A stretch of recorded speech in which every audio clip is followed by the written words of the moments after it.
Try to understand this land, Australia. Take her as she is, her moods, her mysteries. Mother of us all, beneath the Southern Cross, in her frame of peaceful seas. Try to understand this land, Australia. Take her as she is, her moods, her mysteries. Mother of us all, beneath the Southern Cross, in her frame of peaceful sea.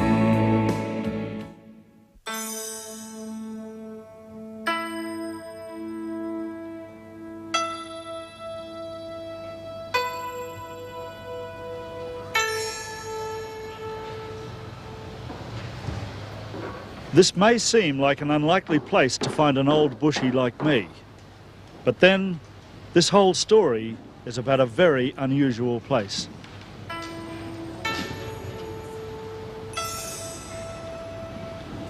This stylish interior is something of an illusion.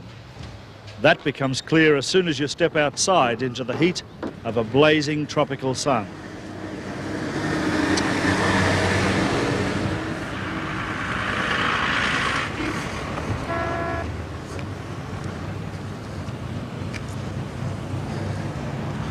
This is Broome in remote northwest Australia, a town whose fame is built on pearls. But even without that, Broome would be an unusual place.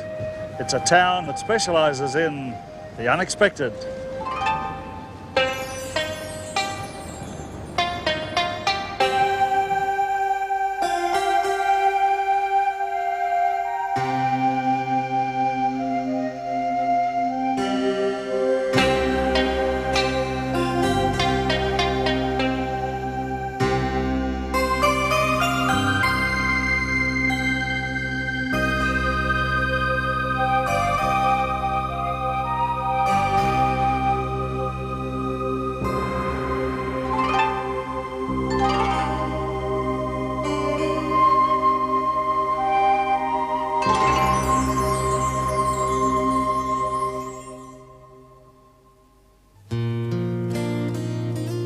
The first pearlers set up base in Broome in 1880, and they've never left.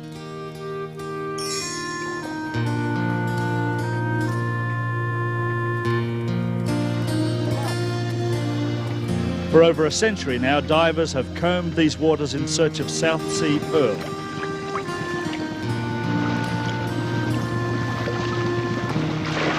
Like any treasure hunt, the prize can be elusive and the risks high. You could fill a library with yarns and adventures about the old pearling days. In fact, it was darned hard work and dangerous work in cyclonic seas that could turn against you at any moment. Most of Australia's northern seas are pearling waters, all the way from Torres Strait to Shark Bay, but none have proved so rich or so long-lived as the seas of Broome. When the first pearling masters arrived here, Broome was about as remote as anywhere in Australia. Today, Broome's endless beaches, vivid seas and balmy winters have become an attraction in themselves.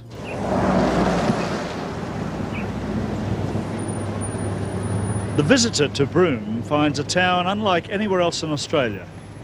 The gracious old bungalow architecture of the north still survives here. New buildings, too, have a character all of their own.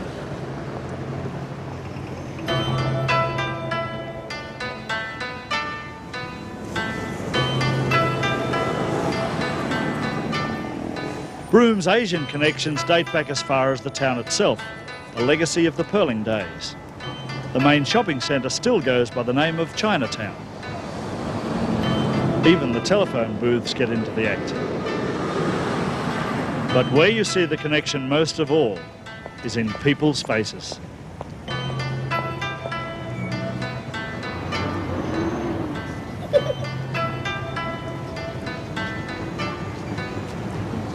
There's every race in the world here, isn't there? There sure is, yeah.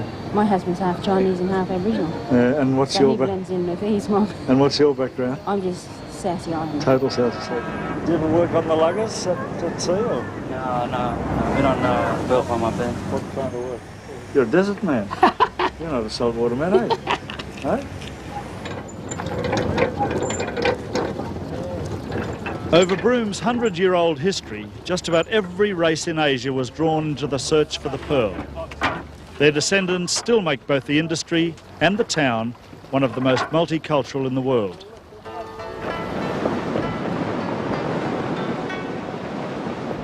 In the heyday of pearling back around 1910, Broome was the pearling capital of the world. They might find an occasional pearl, but it's often forgotten that the backbone of the industry wasn't pearls, it was shell itself.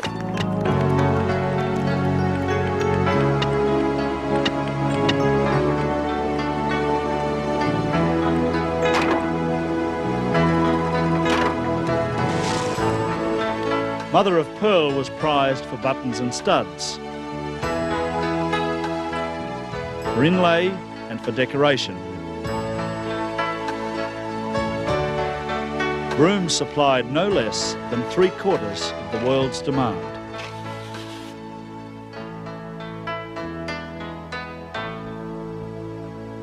The old pearling luggers are a far cry from the modern fleet. This luxury multi-million-dollar mothership will give you some idea of the scale of the industry today. She's the flagship of Paspalis, the biggest operator out of Broome.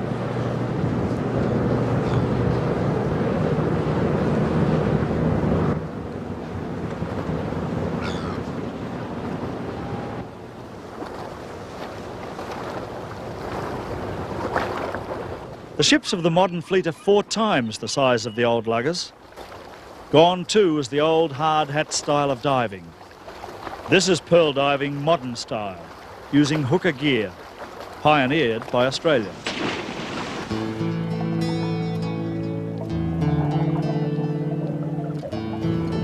Working off ropes towed by the trailing arms of the ship, divers swing from side to side in search of shell.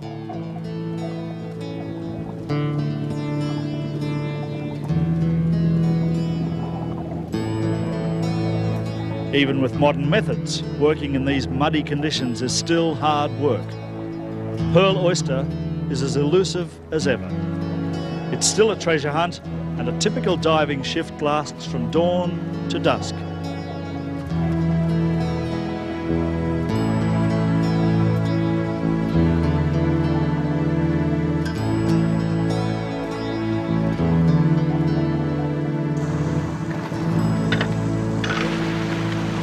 Today, the objectives of pearling have also changed. These shells won't be opened because they're destined for a cultured pearl farm. Later on, I'll show you what happens when they get there. But what it means here at sea is more careful handling than ever before. The whole object is to keep the shells alive and healthy. With luck, they'll live for another 7 years. So you might say these poor old oysters haven't been harvested, they've been shanghaied.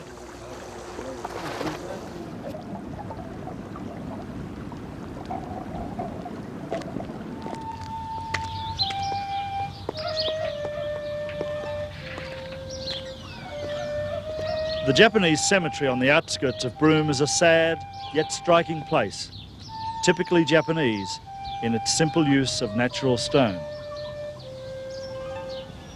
Over 700 markers here record the deaths of 919 Japanese, a staggering reminder of the high cost of winning pearl. Another reason I find it hard to see the old days as too romantic.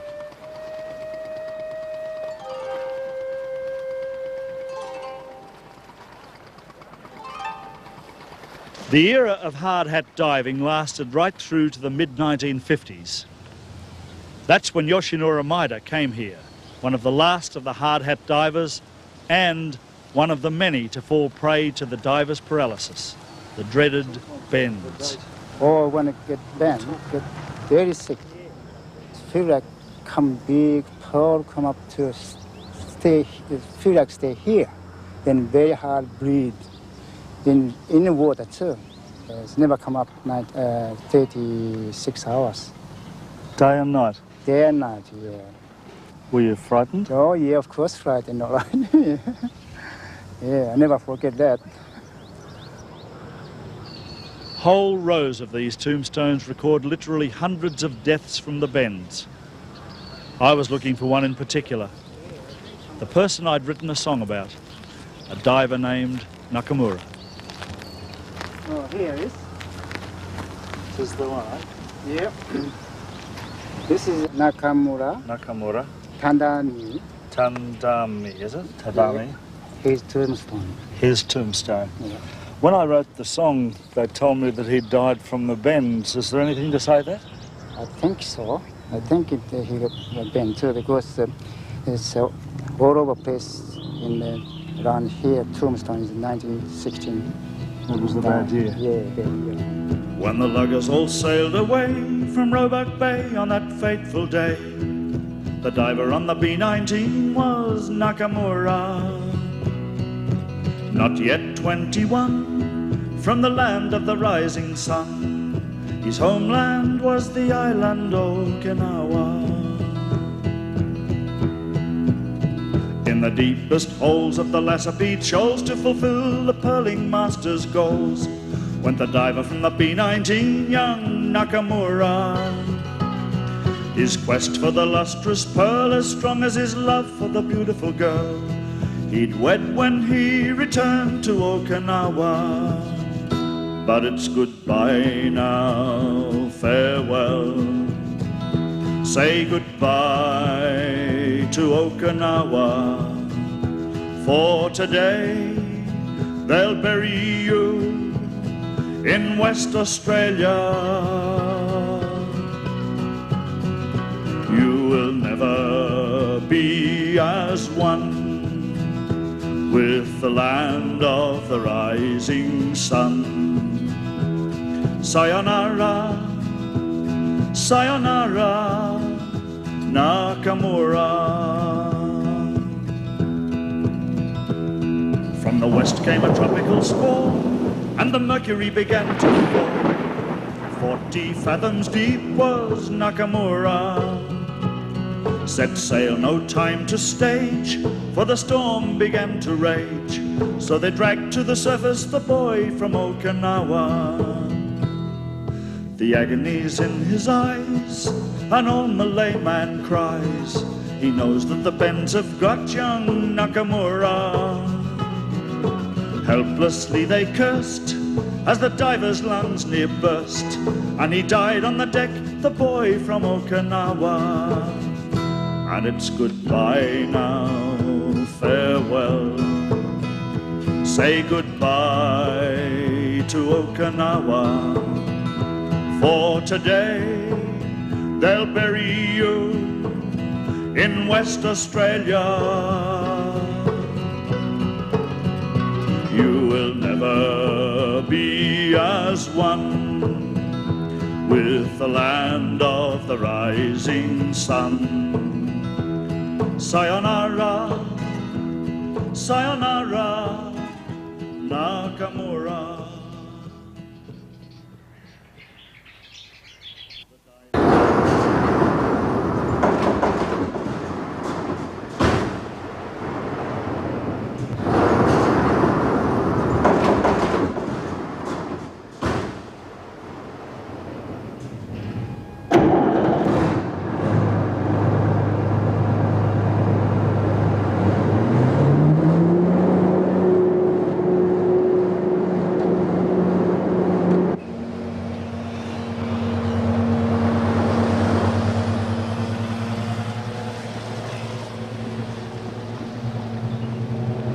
Links with Japan are a complex thread in the story of Broome. To see the relics of one of those links calls for local knowledge and a special kind of craft, because the relics lie out on the waters of Roebuck Bay.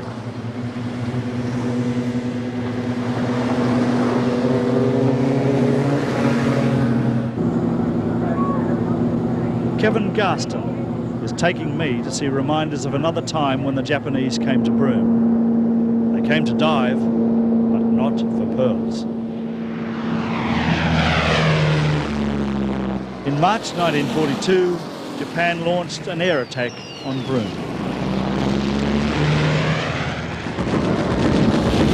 They came for a reason. A fleet of seaplanes evacuating the Dutch East Indies was moored in the harbour.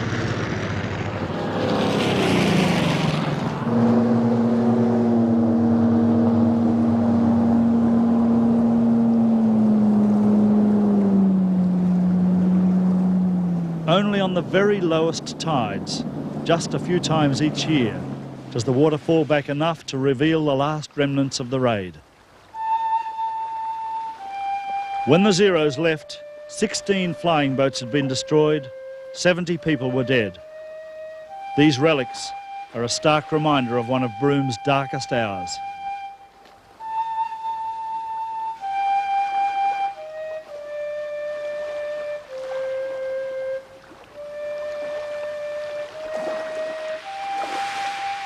The turmoil of war dispersed the pearling fleets, but in the mid-1950s, the Japanese returned in peace and helped to put the pearling industry back on its feet. These men introduced pearl farming to Broome. Pearl farming is a technique perfected by the Japanese, and today the industry depends entirely on cultured pearls.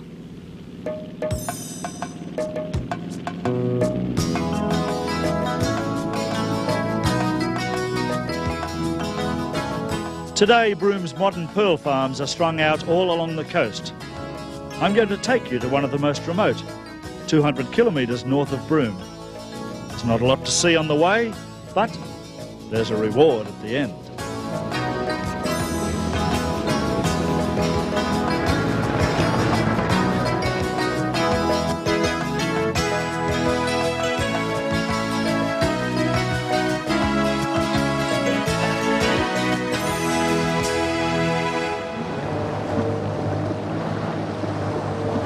This is Deepwater Point on the sheltered coast of King Sound.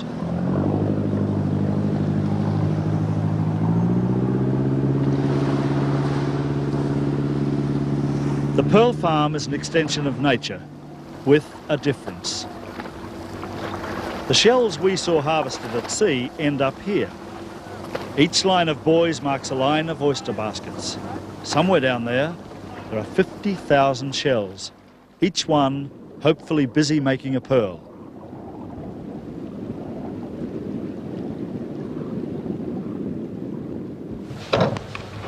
The idea of culturing pearl is to take the luck out of the treasure hunt. In nature, a piece of grit sometimes lodges inside the shell. To get rid of the itch, the oyster coats it with layers of lustrous nacre. In culturing, the irritation is artificially introduced. Would you believe? To the genitals. Ouch! Okay for the pearl farmer, maybe not so much fun for the oyster.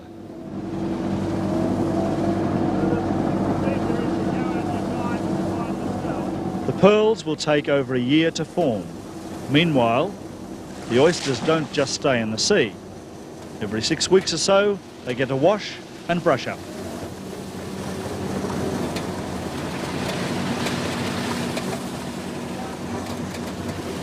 I keep reminding myself that these aren't just shells, they're animals. And what's more, they've been through a very tricky operation. Is this, all of this knocking around, is that going to do them any harm? If we hit them hard, they spit the seeds out from there and have no pearl. So it's a waste of time? Yeah, it's a waste of time.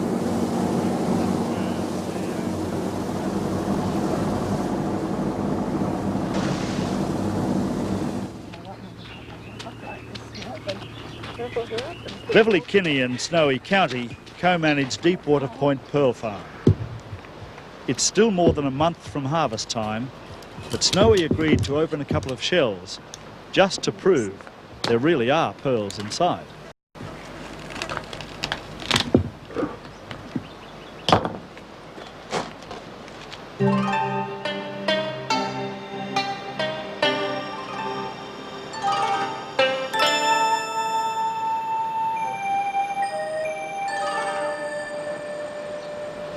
It's not too bad. It's got a better...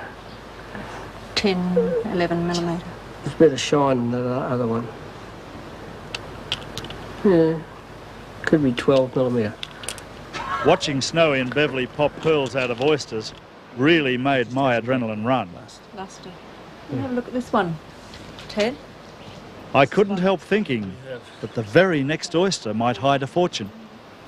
At what point does your heart start to think this might be it? Oh, when you put your hand in and you feel a big pearl there, and it feels good, but you haven't seen the pearl, and then it pops out. There it is. Yeah. Well, it's not too bad when it cleans up. A few little. Yeah, it'll clean up good, that one there. It's another good one. Do you ever get a natural pearl in there as well as the cultured one? Yeah, sometimes we get a natural pearl, yeah. And which is the more valuable? Well, if you got a natural pearl that was as big as the cultured pearl, it would be more valuable, but not often we never, well, I haven't had one as big as the cultured pearl, but most of our naturals are very small. So size, roundness and lustre equals value? Yeah. Not wanting to pry too much, but what's the value of the best one? Well, it's hard for me to say. You know, we could be looking at around about $8,000 for a good one there. For a good one? Yeah. Well, Broome would produce the best pearls in the world. It's the climate and the tide, that's why we've got the good shell that grows here. So we've just got a natural good area here. Our pearls, we grow very big pearls, very good colour, and they're very much sought after by the Japanese.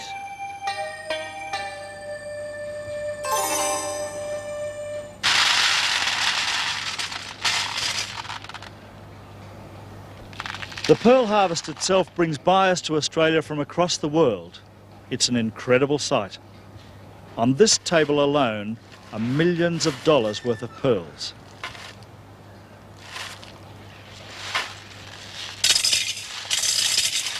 The fascination with pearls is international, and Broome's pearls are incorporated in jewellery by some of the world's leading designers.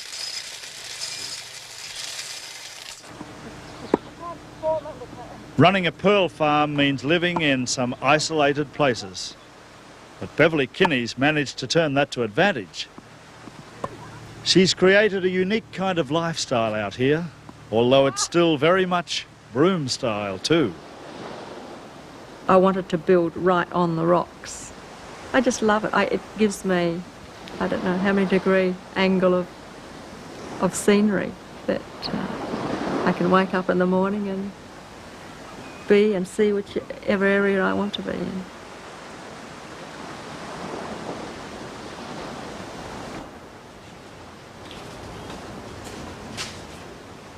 Building this house was quite something because it was starting off just to be a shed over a caravan, and Davy Ray decided I needed to have something a bit more upmarket than a cover over a caravan, so we decided on this style where the weather was fine, I could open it all out. So kind of living outside while you're inside.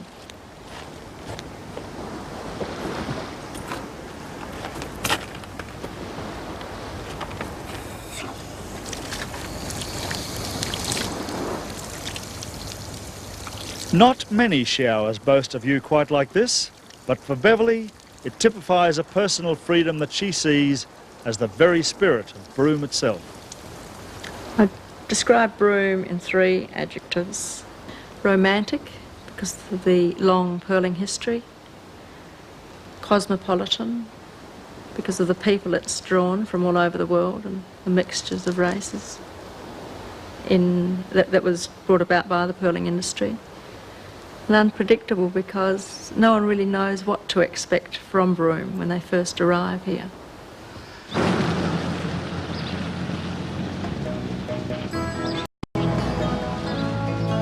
The story of pearling is only half the story of Broome. The new business in town is tourism.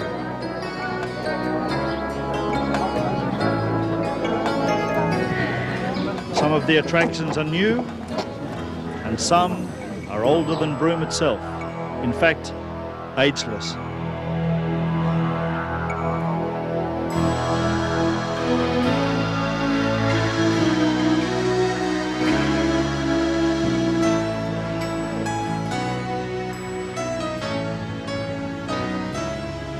Those who come here just in search of the pearling past might be disappointed. In the old days, the town waterfront bustled with life.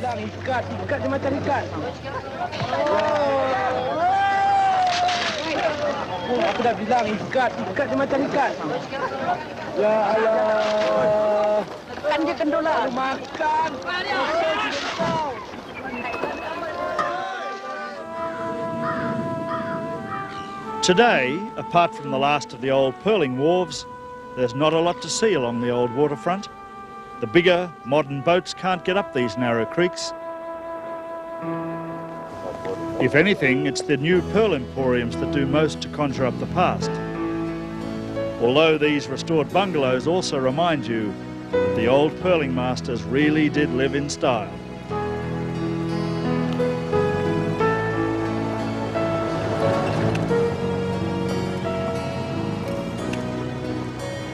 For any visitor to Broome, a night out at the Sun Picture Theatre is a must. Nostalgia is part of the appeal. This claims to be the oldest picture gardens in the world, in continuous session since 1916. Once you found open-air cinemas right throughout the north. Today, they're mostly a memory, except in Broome. In the heyday of pearling, this is where the townspeople met, or more accurately, nearly met.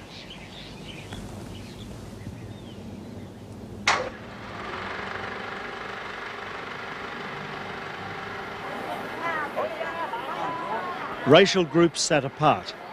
The pearling masters in their tropical whites took pride of place.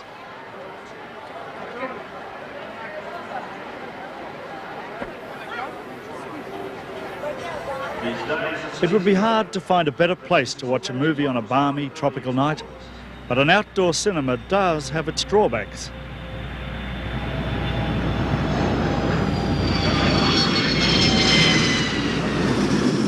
No points for guessing that the airport runway is just behind the screen.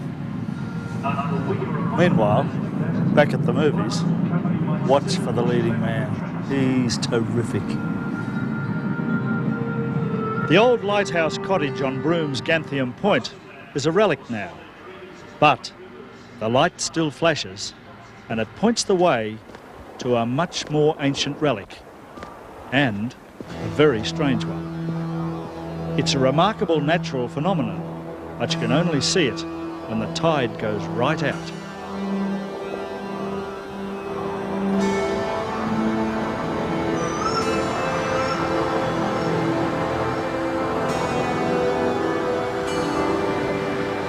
According to Aboriginal legend, this is where the ancient creator spirit, Emu Man, first stepped ashore. And it's not hard to see how the legend arose. Well, here's the size of the imprint, and just look at the size of the stride. There's also a scientific explanation, of course. Dinosaur footprints, cast when the rock was still soft mud.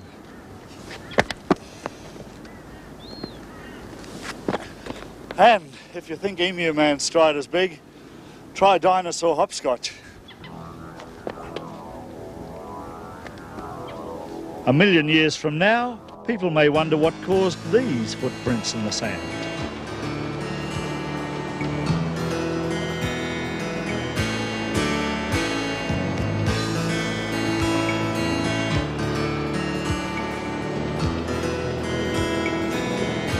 The attraction of Cable Beach has nothing to do with pearls. This is the natural attraction of Broome. Blue skies, sunny air, and one of the finest beaches in tropical Australia.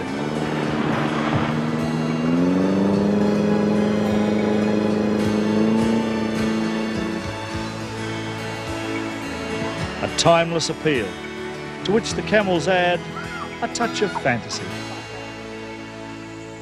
So what's her name, Kaz? Her name's Honey, Ted. Honey. Yeah, when you just jump on, just throw your leg up. She'll do a bit of screaming, but don't worry about her. There you go. Lovely ride. Yeah, she's a... Abdul Kazli walked his camels here nearly 2,000 kilometres across the desert from Alice Springs. Yeah, steady. Shut up. It's all right. Onto this hip. Hop. Onto this. Hop. Copy, love. Copy, love. Abdul, whose Muslim name dates from the time he worked among camels in Pakistan, arrived here before Broome won its present place on the tourist map.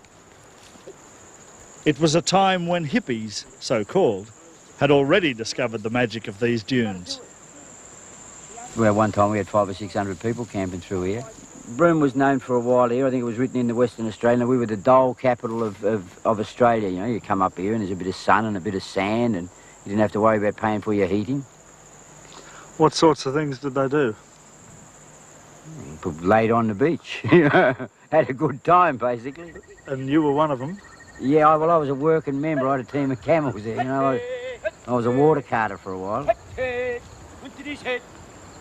The hippies thought they'd found the good life in the dunes of Hidden Valley behind Cable Beach. But, alas, it couldn't last forever. They were here for, about 10 years before the Shire stepped in and started to clean people out. They rode through here with dogs and flew over with helicopters looking for people and moved them all out. So what brought about the change? Broome went up market and a lot of people, I think, that helped make the atmosphere in Broome got shifted along. Yeah.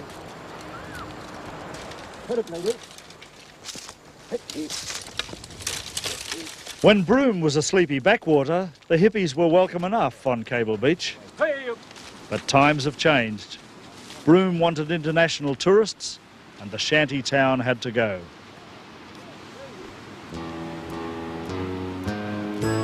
Today, real estate on Cable Beach commands prices you'd expect to find in a big city.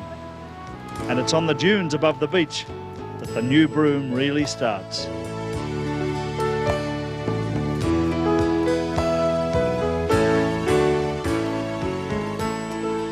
If one development symbolises New Broome, it's this resort, the Cable Beach Club.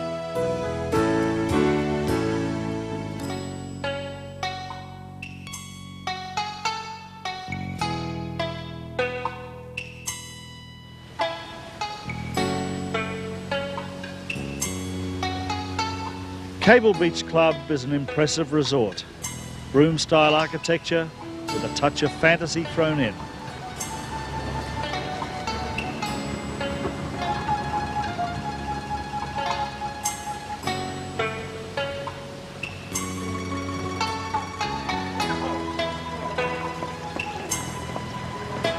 Locals are welcome, but the real aim is to let international tourists play Pearling Master or Dutch Trader, at least for a day or two.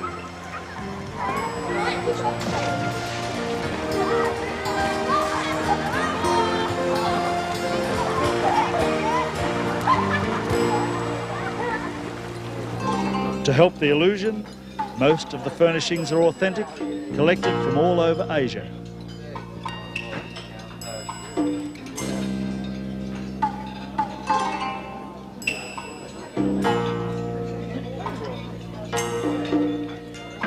Just to add a local touch, fine Australian artworks, including original Sydney Nolans, grace the walls.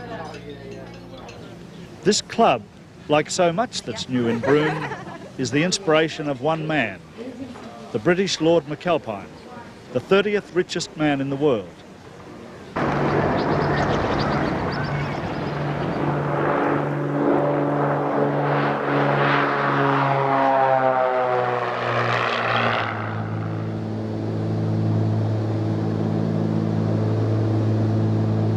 In Broome, you start to see Australia differently.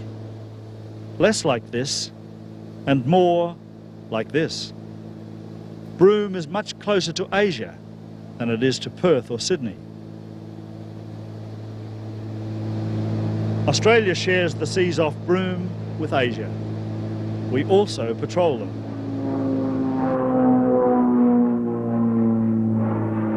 Coast Watch patrols fly out of Broome twice a day.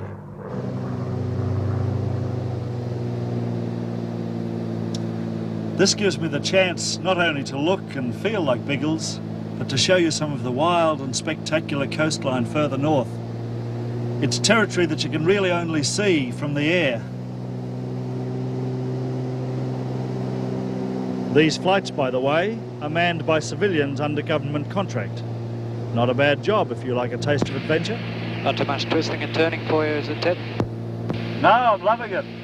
Beats working. The business of these flights is to monitor shipping. No one expects to sight a battleship. What they're looking for are fishing boats from the Indonesian islands. Two of the original luggers operating. This is one of them. This is the B3. All sightings, even pearling boats, are noted. But the real trouble spot still lies ahead.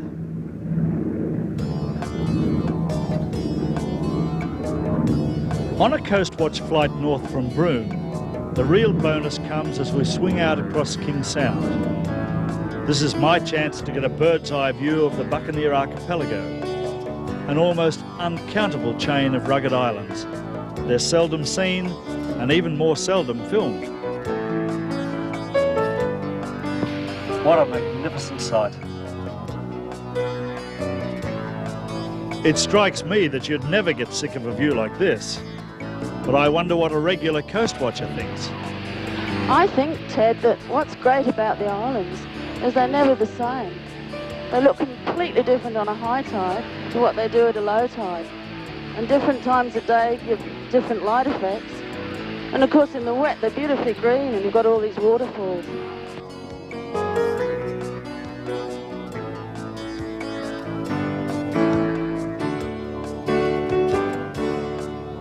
Beyond King Sound, there's another surprise. Most of these islands are rich in iron ore. Remote as they are, they've been mined since 1951.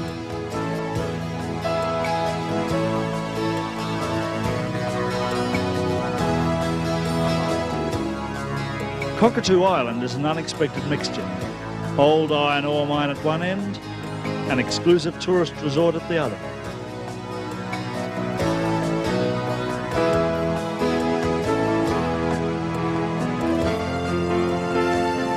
The most dramatic sight out here is a natural phenomenon. Broome has giant tides that can swing 10 metres from high to low. Out here, you can literally see the forces that make those tides. In the early pearling days, these mighty currents cost many a diver his life.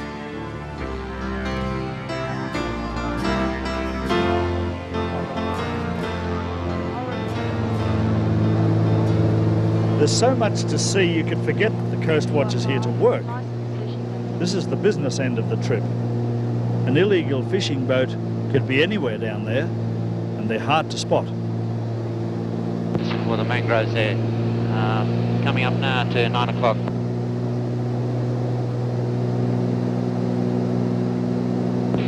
Yep. DY5, licensed fishing vessel. For Indonesian fishermen, King Sound is a great temptation. The richest crocus ground in the region. When they're polished, they're as beautiful as mother of pearl. A recently captured Indonesian vessel collected 700 kilograms of crocus in under 2 hours.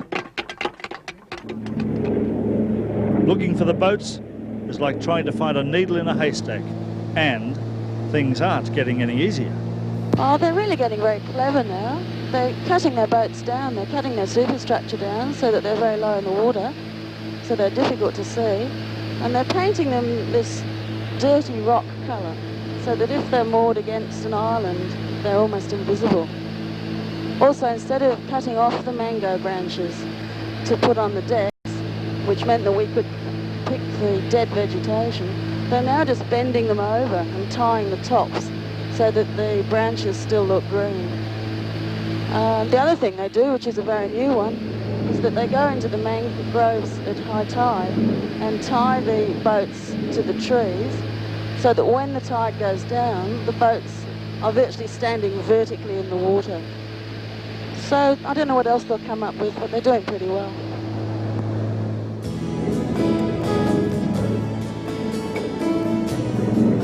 Oddly enough, the strangest sight of the whole trip came as we were about to land back in Broome. I saw a whole fleet of Asian fishing boats drawn up on the sand. They're boats identified by Coast Watch over recent months. Captured by fisheries and customs officials, they've been impounded here just north of Broome at Willie Creek.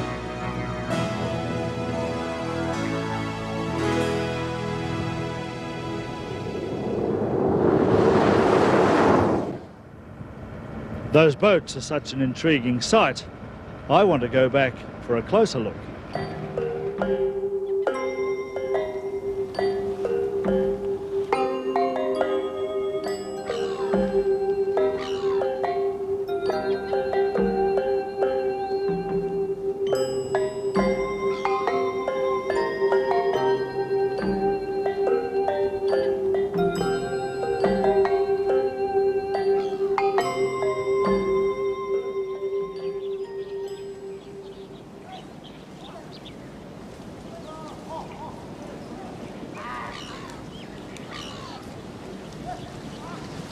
Willie Creek is known locally as Kennedy's Cottage.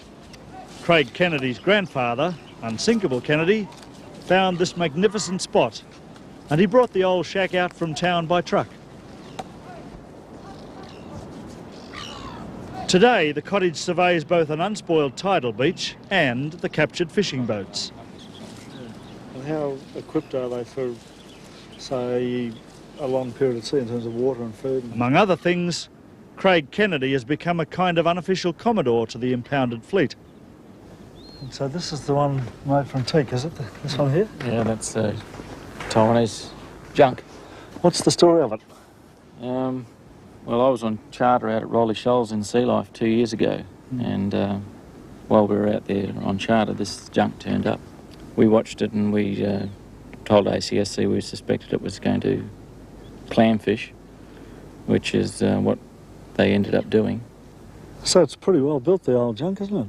Yeah, she's a very solid vessel with very big timber. You know, it's 90% teak, and some of the planks and some of the shapes that they've got, especially in the bow area, would have come out of trees that must have been metres wide, and you know the timber's been cut out of the log, not bent.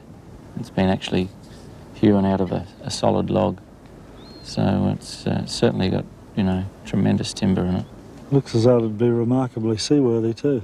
Well, junks are traditionally one of the most seaworthy sailing craft in the world. We've brought you here to Broome, Australia, because we believe you may have committed an offence against Australian fisheries law. When fishing boats are captured, their crews are also brought to Willie Creek. So Craig becomes their guardian too.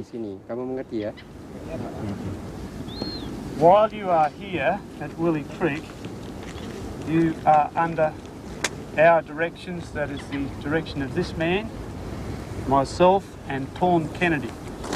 While you are here, you are not to leave this area of Willie Creek. You are not permitted to jump on your prow and attempt to sail home to Indonesia. We've never had any trouble with any of the Indonesians trying to make any moves to leave, either by sea or by other methods. They're not inclined to go bush because they don't know where they are, and they're generally frightened of, creatures, lizards and snakes and such things, and our bush is full of those. And they are very wary of the dogs because they've never seen dogs so big. Life for the captured Indonesians in their open jail is not too hard.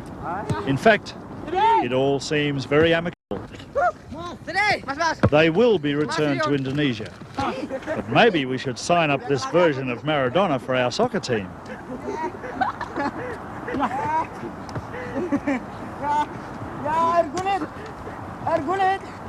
Maradona! Maradona! When you take a closer look at these fragile craft, you can't help seeing the other side of the coin. They've carried 20 or 30 men across 1,500 kilometres of open ocean with only a compass for navigation. Very much like the way Broome's old pearlers put to sea. The haul of trocus they'd have taken back would have equalled 3 years' Asian pay for each man aboard. You can see the temptation. You can also admire their courage. And the chances are their forebears were probably making this type of trip long before pearlers settled in Broome.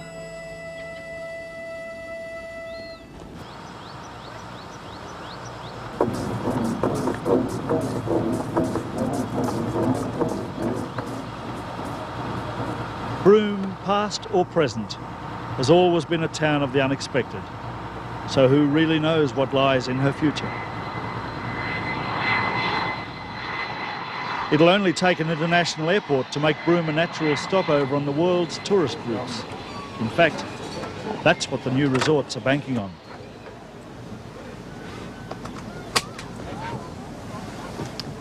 As the world shrinks, tourism expands, and Australia draws closer to Asia, there's no doubt that Broome has reached a new kind of crossroads. But then, Broome was always a crossroad town.